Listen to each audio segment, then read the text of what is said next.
मेरे प्यारे दर्शकों, मैं के मिश्रा ज्योतिष और सेवा संस्थान की तरफ से पुनः हाजिर हूँ। इस बार काफ़ी समय हो गया, लगभग एक सप्ताह हो गया हम आपके समक्ष उपस्थित नहीं हो पाए। कारण उसके पीछे ये रहा कि व्यस्तता कुछ ज़्यादा रही। आज हम पुनः उपस्थित हुए। हमने जब अपने इस चैनल ज्योतिष और सेवा संस्थान चैनल का प्रारंभ किया था, उसी समय हमने आपसे ये प्रॉमिस किया था कि हम ज्योतिष पर विशेष बातों पर चर्चा करते रहेंगे और वही हम करते चले आ रहे हैं। साथ में आपको एक सूचना और भी देना चाहता हूं कि अगर आप अपनी जन्म कुंडली का विश्लेषण अगर आप कराना चाहते हैं तो हमारे कमेंट बॉक्स पर अपनी जन्म तिथि, जन्म समय, जन्म स्थान अगर आप भेज देंगे तो हम आपकी जन्म कुंडली किसी अपने कार्यक्रम में शामिल करके और आपके उस प्रश्न का उत्तर भी देंगे। चलिए आप बात करते हैं राहु और केतु को। वास्तव में ग्रहों की जो परिभाषा है, ये राहु और केतु ये दोनों ग्रह नहीं है, ये छिद्र ग्रह हैं। इन्हें छाया ग्रह की संज्ञा में रखा गया है। ये दोनों छाया ग्रह हैं। अतः ग्रहों की जो परिभाषा होती है, यत् पिंडे तद ब्रह्मांडे, ब्रह्मांड में जो पिंड के आकार में हैं वही हमारे ग्रह हैं, जिन्हें हम छू सकते हैं, जिन्हें महसूस कर सकते हैं, जिन्हें देखा जा सकता है। आजकल तो चंद्र पर चंद्रयान भेजे जा रहे हैं। चंद्र पर तो मानव और हम सभी लोग पहुंच चुके हैं वहां। तो अब बात करते हैं राहु और केतु की। वास्तव में ये दो बिंदु हैं। ऊपर वाले बिंदु को राहु और नीचे वाले बिंदु को केतु कहा जाता है। और ये काल सर्प योग की जो स्थिति बनती है, जिसे लोगों ने काल सर्प दोष कहना शुरू किया, ये वास्तव में दोष नहीं, एक योग बनता है कि जब राहु और केतु इन दोनों बिंदुओं के मध्य में अगर एक सीधी रेखा हम खींच दें, हमारे सारे ग्रह एक तरफ इस तरफ या उस तरफ पहुंच जाएं, बाकी 7 ग्रह, तो इसे काल सर्प योग कहा जाता है, जिसे काल सर्प दोष भी कहने लगते हैं। कहने साहब काल सर्प दोष की शांति आपको जो है करानी पड़ेगी। कुछ तो आचार्यों ने इसे अपना व्यापार बना लिया है। बगैर काल सर्प दोष की शांति के वो कोई जन्मांक ही नहीं देखते। तो सर्वप्रथम आपको चाहिए ये। आज हम काल सर्प दोष की बात नहीं करेंगे, आज हम बात करेंगे राहु और केतु अगर आपकी जन्मांक में अशुभता को लिए हुए हैं, उसके परिणाम अगर आपको अच्छे प्राप्त नहीं हो रहे हैं, तो उन्हें आप स्वयं से कैसे ठीक कर सकते हैं। अगर आप गृहस्थ हैं तो भी हमारे इन बताए हुए उपायों को कर सकते हैं। 25 उपायों की आज हम चर्चा करेंगे। अगर गृहस्थ हैं तो भी कर सकते हैं। अगर आप विद्यार्थी हैं तो विद्या अध्ययन के साथ भी इन्हें आप कर सकते हैं। अगर आप व्यस्ततम व्यापारी हैं तो आप अपने व्यापार के साथ में भी इन्हें आप कर सकते हैं। आप इन उपायों को अगर आप विधिवत और श्रद्धा के साथ में करेंगे तो राहु और केतु से मिलने वाले दुष्परिणाम एक अच्छे परिणाम में बदल जाएंगे। आपको आपके व्यापार में, समाज में, सामाजिक प्रतिष्ठा में इत्यादि में आपको लाभ होगा और राहु और केतु के जो से मिलने वाले अनिष्ट परिणाम हैं वो दूर होंगे। आज हम 25 उपायों की बात करेंगे। हमने जो इसका शीर्षक लिया है 25 श्रेष्ठ उपाय राहु केतु की अशुभता को दूर करने के लिए। उसी के हिसाब से हम 25 उपायों की ही बात करते हैं। तो मित्रों, आपसे पुनः एक आग्रह है कि आप अपनी जन्मांक का किसी योग्य आचार से सर्वप्रथम परीक्षण कराएं और ये देखें राहु और केतु हमारे 6, 8वें, 12वें या किसी ऐसे ग्रह के साथ में तो नहीं हैं जिससे हमें अशुभता और दुष्परिणाम मिल रहे हैं। इसके बाद में इन उपायों की आप चर्चा करें। तो बात करते हैं प्रथम उपाय की। जन्म पत्रिका में काल सर्प योग अगर है, आपकी काल सर्प योग है, देखिए हम दोष की बात नहीं करेंगे। अगर काल सर्प योग है माने राहु और केतु के अक्ष में अगर हमारे बाकी ग्रह हैं तो काल सर्प योग बनेगा। तो किसी शिव क्षेत्र में जाकर के, शिव क्षेत्र से हमारा मतलब ये है कि जैसे द्वादश ज्योतिर्लिंग है हमारे, आपका उज्जैन है, नासिक है और आपका बनारस है इत्यादि शिव क्षेत्र में आप जाकर के काल सर्प योग की माने राहु और केतु की आपको शांति करानी चाहिए। अब दूसरे उपाय की बात करते हैं कि संपूर्ण काल सर्प यंत्र एक आता है, इसे सिद्ध करके और इसकी स्थापना आप अपने घर में, अपने अध्ययन कक्ष में या अपने व्यापारिक स्थान में, व्यापारिक क्षेत्र में आप इनकी स्थापना करें और गायत्री मंत्र का जाप करें। गायत्री मंत्र के जाप का परिणाम काल सर्प योग, अगर राहु और केतु अशुभता लिए हुए हैं तो इसमें बहुत ही अच्छे परिणाम प्राप्त होते हैं। लिहाजा गायत्री मंत्र का जाप निश्चित करना चाहिए। अब तीसरे उपाय की बात करते हैं। सोमवार को समीप के किसी शिवालय में जाकर के शिवलिंग पर नाग और नागिन का जोड़ा, माने चांदी के बने वो छोटे से नाग नागिन आप लेकर के शिवलिंग पर आप अर्पित करें और साथ में जलाभिषेक करें और शिव का पंचाक्षरी मंत्र है ओम नमः शिवाय, इस मंत्र का 1 माला कम से कम जाप करें। ये क्रम आपको सोमवार को करना है और लगातार ये सोमवार को आप तब तक करते रहें जब तक राहु और केतु से मिलने वाला दुष्परिणाम शुभ परिणाम में न परिणित हो जाए और आपको लाभ मिलने लगा। तीसरे उपाय की बात करते हैं। लाल किताब में केतु के अशुभत्व को दूर करने के लिए, माने केतु अगर अशुभता दे रहा हो तो गणेश जी की पूजा का विधान बहुत ही विधिवत बताया गया है। भगवान श्री गणेश की हम आराधना करें और इनका एक मंत्र ओम गंग गणपते नमः बुधवार को दूर्वा अर्पित करें। उन्हें मोदक लड्डू चढ़ाएं जिससे उन्हें आपको राहु और केतु से मिलने वाले परिणाम अच्छे प्राप्त होने लगेंगे। अब पांचवें उपाय की बात करते हैं कि इसी लाल किताब में राहु को ठीक करने के लिए, उसके दुष्परिणाम को दूर करने के लिए माता सरस्वती देवी की पूजा करनी चाहिए। और माता सरस्वती देवी की अगर हम पूजा जो है करेंगे तो राहु निश्चित ही हमें शुभ परिणाम हमें देगा। अब बात करते हैं छठवें उपाय की। चांदी के सर्पाकार लॉकेट में, मतलब चांदी का एक लॉकेट आप बनाएं जो सर्प के आकार का हो, उसमें गोमेद रत्न धारण करें। गोमेद रत्न हम जब धारण करेंगे तो राहु और केतु की अशुभता को दूर करता है। ये हमें सोमवार को धारण करना है।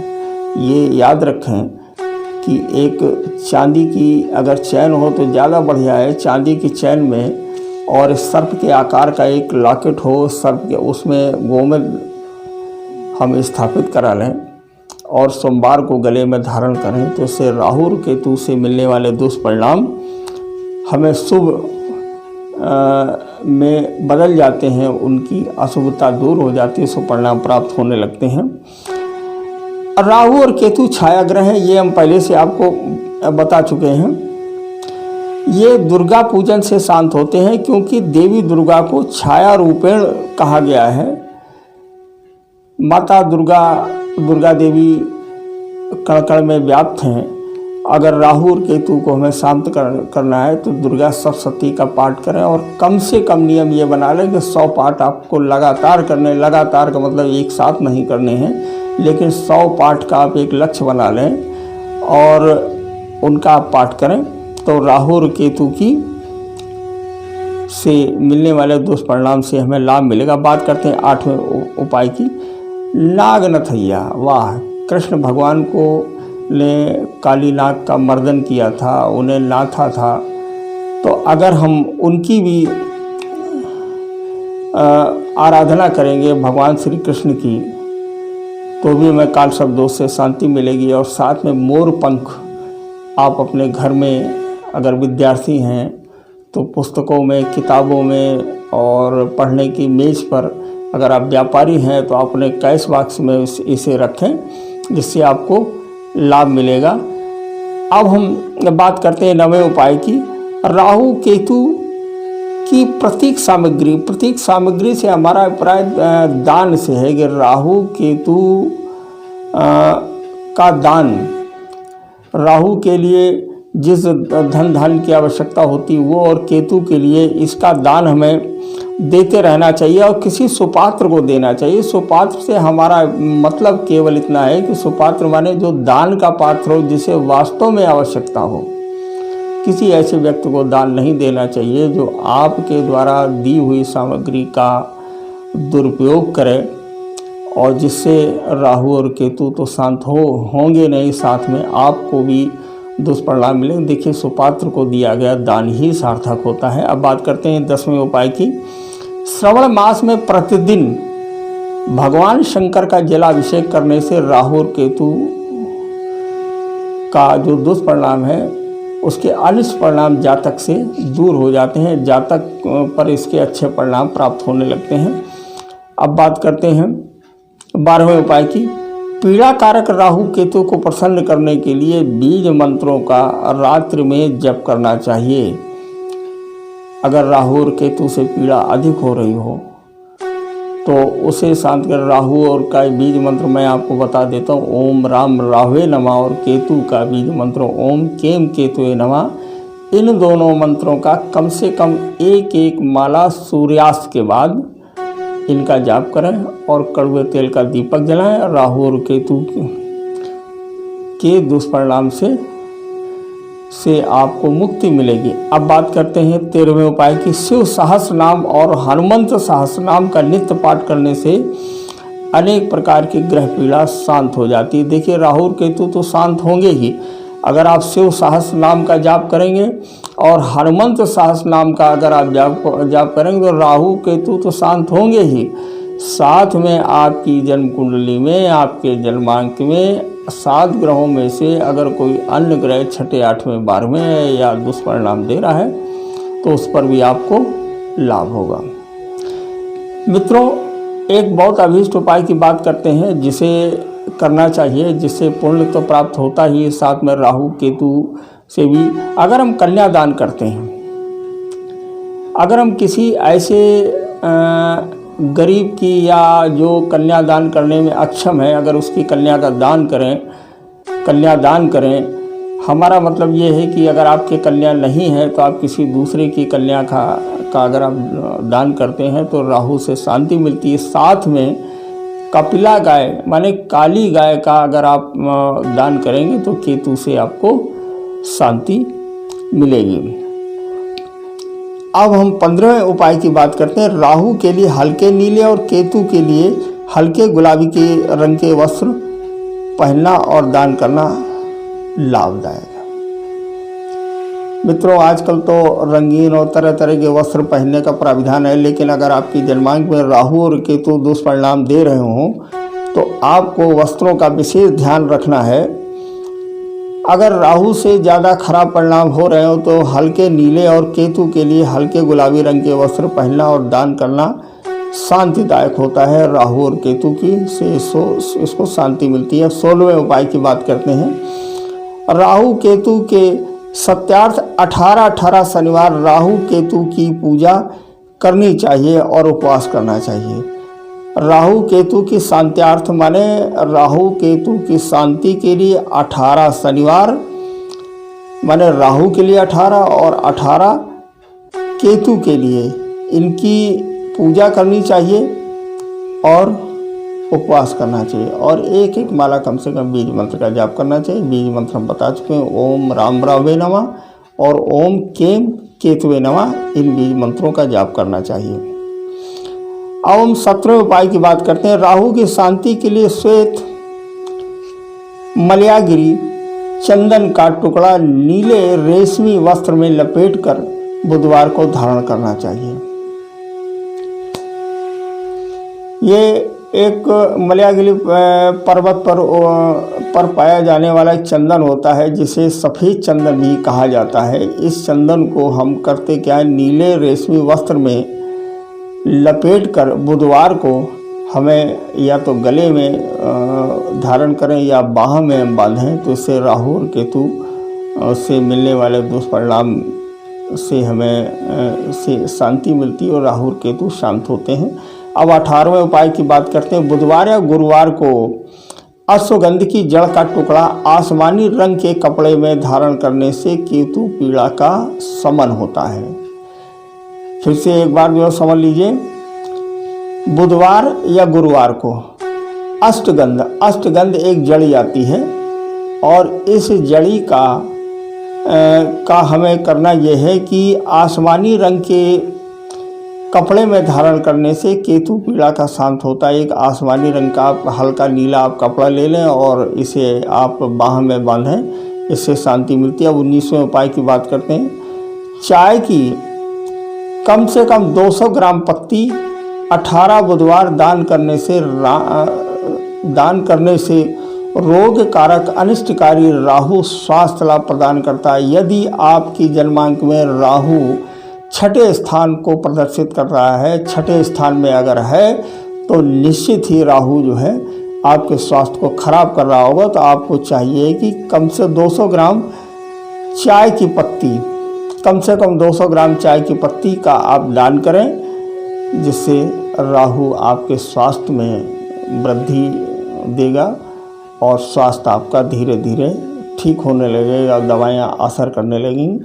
यदि केतु रोग कारक हो, देखिए केतु प्रायः करता ये है कि हमारे लीवर सिस्टम को ख़राब कर देता है। एक मेडिकल एस्ट्रोलॉजी में हमने ये रिसर्च में ये पाया है कि केतु ग्रह प्रायः हमारे पाचन तंत्र को खराब कर देता है। तो अगर केतु से रोग हो रहा हो तो हमें अपने खुद से हाथों से 7 बुधवार भिक्षुओं को हलवा वितरण करें तो लाभ होगा। हलवा किसी का भी हो सकता है, सूजी का भी हो सकता है, और हलवा हम आटे का भी, हम 7 कम से कम बुधवार को 7 भिखारियों को हमें हलवा अपने हाथ से दान करना चाहिए। ऐसा नहीं है कि हमने हलवा बना दिया और किसी अन्य से बोल दिया कि आप जाओ दान कराओ जाकर के, ऐसा हमें नहीं करना चाहिए। अब हम 21वें उपाय की बात करते हैं। राहु केतु के अशुभत्व को, माने उसकी अशुभता को दूर करने के लिए उनके रत्न जो है गोमेद और लहसुनिया, राहु के लिए गोमेद और केतु के लिए लहसुनिया का दान करना चाहिए, या इनकी अंगूठी बनवा करके और एक निश्चित दिन को इन्हें शुद्ध करके, इन्हें सिद्ध करके धारण करना चाहिए। अब 22वें उपाय की बात करते हैं। राहु की शांति के लिए श्रावण मास में रुद्राष्टयाई का पाठ और केतु की शांति के लिए नवरात्रि में छिन्न मस्तिका देवी का 9 दिनों तक अनुष्ठान करें। देखिए माता दुर्गा के बारे में हमने पूर्व में भी जो है बताया है कि सर्वव्यापी हैं। तो छिन्नमस्ता, केतु के लिए छिन्नमस्ता और राहु के लिए रुद्राष्टयाई का हम पाठ करें, और ये श्रावण मास में अगर करें तो अति लाभकारी है, जिससे राहु और केतु की अशुभता से हमें मुक्ति प्राप्त होती है। अब बात करते हैं इसे 9 दिन तक, माने अगर हम नवरात्र में करेंगे तो 9 दिन इसका हमें पाठ करें तो राहु और केतु की निश्चित परमानेंट, माने स्थायी रूप से इससे मिलने वाले अशुभ परिणामों से हमें मुक्ति मिलेगी। अब बात करते हैं 23वें उपाय की। रुद्राक्ष की माला से नित्य ओम नमः शिवाय मंत्र, पंचाक्षरी मंत्र का हमें जाप करते रहना चाहिए। रुद्राक्ष की माला स्वयं भी धारण करें। सोमवार को ओम नमः शिवाय मंत्र का जाप करके रुद्राक्ष की माला पहनें और साथ में हमारे शिव जी के पंचाक्षरी मंत्र का जाप करें। अब बात करते हैं 24वें उपाय के। राहु केतु की अशुभता की तीव्रता होने पर महामृत्युंजय मंत्र का जाप किसी ब्राह्मण से कराएं। कभी कभी ऐसा होता है कि राहु और केतु इतने अशुभ परिणाम देते हैं कि व्यापार भी नष्ट हो जाता है, संतान भी मुंह मोड़ लेती है, रोग भी घेरने लगते हैं, कर्ज वाले भी आने लगते हैं, व्यापार चलता नहीं है, आपकी क्षमताएं घट जाती हैं। तो इस समय में महामृत्युंजय का जाप हमें किसी योग्य आचार्यों के माध्यम से महामृत्युंजय का जाप हमें कराना चाहिए। अब बात करते हैं 25वें उपाय की। भगवान नरसिंह या भैरव की पूजा स्तुति दर्शन करने से राहु केतु की बाधाएं दूर होती हैं। मित्रों, भगवान भैरव की अगर हम साधना करें और इनकी अगर उपासना करें तो भी में राहु केतु से शांति मिलती है। मित्रों, आज हमने राहु और केतु के बारे में बताया, फिर भी हम पुनः एक बार जो है बता देते हैं कि राहु और केतु ये छाया ग्रह हैं और इनके साथ में ये स्वयं से कोई भी दुष्परिणाम नहीं देते हैं। ये जिस ग्रह के साथ में होते हैं या जिस राशि में होते हैं या इनकी एक्सिस का मतलब ये है कि ये 2 बिंदु हैं, राहु और केतु के मध्य में अगर एक तरफ सारे ग्रह आ जाते हैं तो काल सर्व योग बनता है, जिसे काल सर्व दोष आचार्यों ने कहना शुरू किया है। और इसकी शांति तो एक आम बात हो गई है कि अगर आप किसी को जन्मांक दिखाने के लिए जाएंगे तो कहेगा कि आप काल सर्प दोष की आप शांति आप करवाइए। खैर, काल सर्प दोष की आप शांति करवा ली। ये जो हमने 25 उपाय आज आपको बताए हैं, इन उपायों के माध्यम से आप अगर गृहस्थ हैं, आप अगर विद्यार्थी हैं, आप अगर व्यवसायी हैं या कोई ऐसा काम करने वाले हैं कि जिनमें आपको समय नहीं मिलता है, तो 25 उपायों में कम से कम कुछ उपाय आप इन्हें करें, जिससे राहु और केतु की अशुभता दूर होगी और इसके अच्छे परिणाम प्राप्त होंगे, जीवन में सफलता प्राप्त होगी। यही ईश्वर से हम प्रार्थना कर रहे हैं। और एक निवेदन है आपसे कि हमारे इस चैनल को लाइक, शेयर और सब्सक्राइब अवश्य करें, ताकि आपके साथ साथ आपके इष्ट मित्रों को और आपके व्यवहारियों को, आप तो लाभान्वित हो ही रहे हैं, उन्हें भी लाभ मिले, उन्हें भी लाभ प्राप्त हो। बस यही आपसे हमारा निवेदन है। अब हम इसके बाद में हमारा जो अगला कार्यक्रम होगा वो हम काल सर्प योग पर, जिसे काल सर्प दोष लोगों ने कहना शुरू किया है, हम उसके बारे में बात करेंगे। ये 2 हिस्सों में हम ये वीडियो बनाएंगे। प्रथम भाग में प्रथम भाव से और 6वें भाव तक अगर राहु और केतु की स्थिति हो तो कितने प्रकार से काल सर्प योग बनता है, और अगले भाग में 7वें से और 12वें भाव तक राहु और केतु की जो स्थिति बनती है तो कितने प्रकार का काल सर्प योग बनता है और उनके नाम क्या हैं, और इनके उपाय तो हमने आज आपको बता ही दिए। आप इन्हें करें। मित्रों, गृहस्थ हैं तो भी कर सकते हैं, अगर आप छात्र हैं तो भी कर सकते हैं, अगर आप व्यस्ततम व्यवसायी हैं तो भी आप कर सकते हैं। आप किसी भी व्यवसाय के साथ में जो रहते हुए आप इन उपायों को करें। धन्यवाद, नमस्कार, जय श्री राम। आपके उज्जवल भविष्य की कामना करता हूँ। मैं के मिश्रा ज्योतिष सेवा संस्थान से पुनः हाजिर हूँ।